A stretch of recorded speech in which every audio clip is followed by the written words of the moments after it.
Oh, well hello there, Space Monkeys. I didn't hear you come in. Welcome to Political Fight Club. It's story time. We're going to talk about the little engine that couldn't, Pramila Jayapal. I've been talking about her a lot lately. She's the head of the Progressive Caucus. She's been in Congress longer than any of the other squad members have, so she's the eldest member of the squad in there. And she has been in the news recently, and I've been ragging on her for giving Joe Biden an A on an A through F scale when she was asked on CNN about what kind of job he was doing. And she was like, he listens to us progressives so much. We think that he's really hearing us out.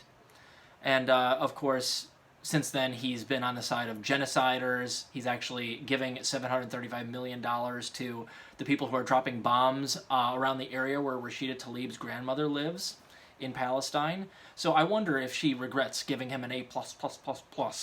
Not to mention, she's also been trying to force the vote after she and all the rest of the squad gave up all their leverage on the Speaker of the House vote to Nancy Pelosi, which means she's either dumb and doesn't understand leverage, or she's nefarious. And I'm starting to think it's nefarious. So I'm going to explain to you why I think that, and I'm going to read to you from Common Dreams on what they're trying to do now. So what Pramila Jayapal and many other members of the House Democrats are trying to do is they're trying to get Joe Biden to lower the Medicare eligibility age in his upcoming infrastructure bill. Okay? So from 65 to 60, I think is what they're doing. Minimum, it should be 55 because that's what Bernie promised that Joe would go down to when he was on the campaign trail, and Bernie was simping for him back then. Should minimum be 55. But Joe Biden has recently gone back on even lowering it to 60, which was a campaign promise of his.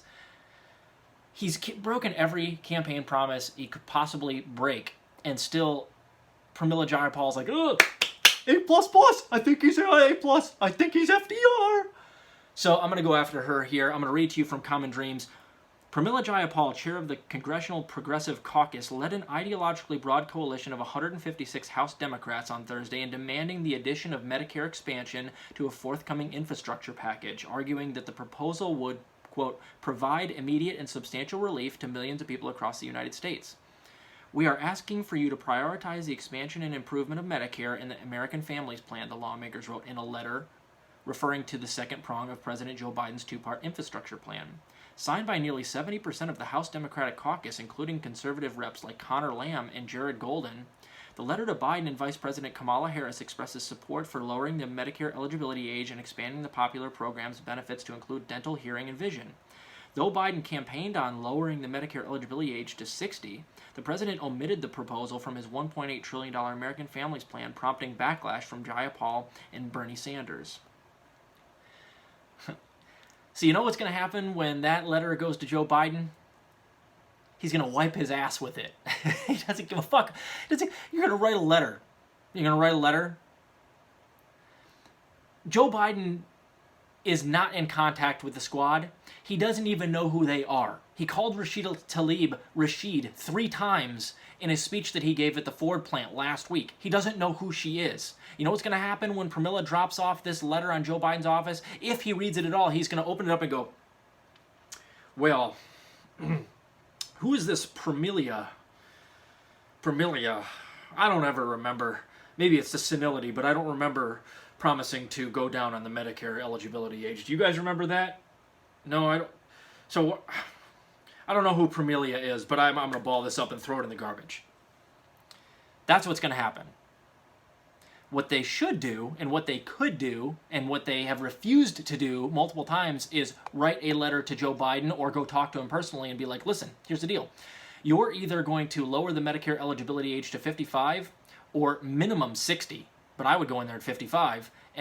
And if you don't do that, we are going to block everything you put forward as a block. You will get nothing else done for the next 3 years, and then you're going to lose re-election, along with a lot of these other centrist Democrats. And, you know, fuck the media attention, the bad media attention I get afterwards. I'm on the right side of this, and every time somebody comes to interview me on why I'm blocking it, I'm going to say because you didn't come through on your campaign promise of expanding Medicare and lowering the Medicare eligibility age to 60. All I'm trying to do is hold Joe to his own promises, and I'm going to shine the world's biggest spotlight on you breaking your promises and being a liar just like Trump, and you're going to have a real hard time in the re-election cycle. Period. That's what I would do, and he would have to include it. Now, the sad part is, you guys, like, this is the squad just putting on performative theater.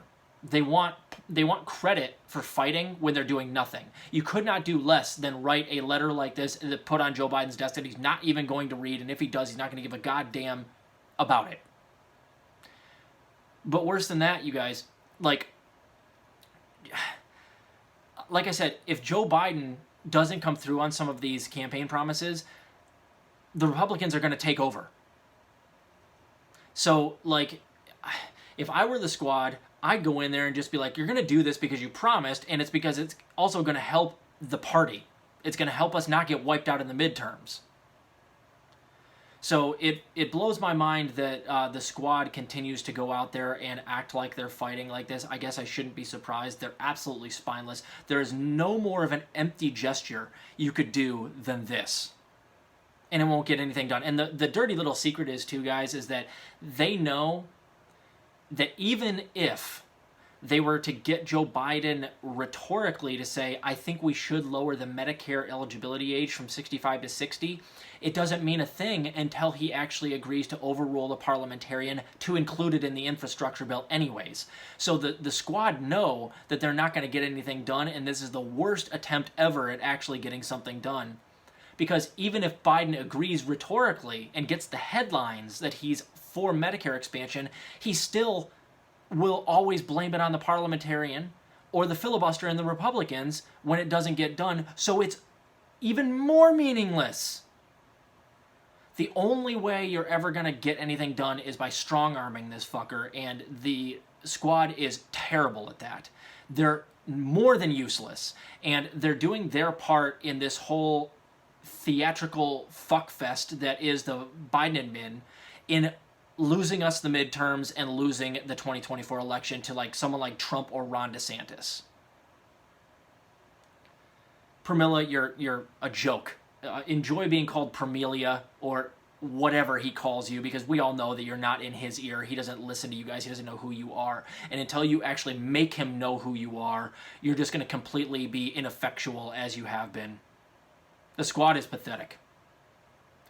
And the Democrats are digging their own grave and putting themselves in their own coffin and nailing the coffin shut themselves when it comes to the midterms on this stuff. So, yeah, there's not going to be any Medicare expansion. You write a letter to Joe Biden and he's... Pramila, does he still get an A++ now that he's bombing the neighbors of Rashida Tlaib's grandmother in Palestine and he's giving $735 million to the Israelis? Is he still getting an A++ even though he's gone back on every single campaign promise? Y'all are fucking pathetic. I can't believe I donated to you assholes. I want my money back on the squad, man. I'm sick of these people. So it gets worse and worse for the Democrats by the day. Really by the hour. So this isn't going anywhere. I'll post a link below, and I'll do at least one more episode later, guys. We'll see ya.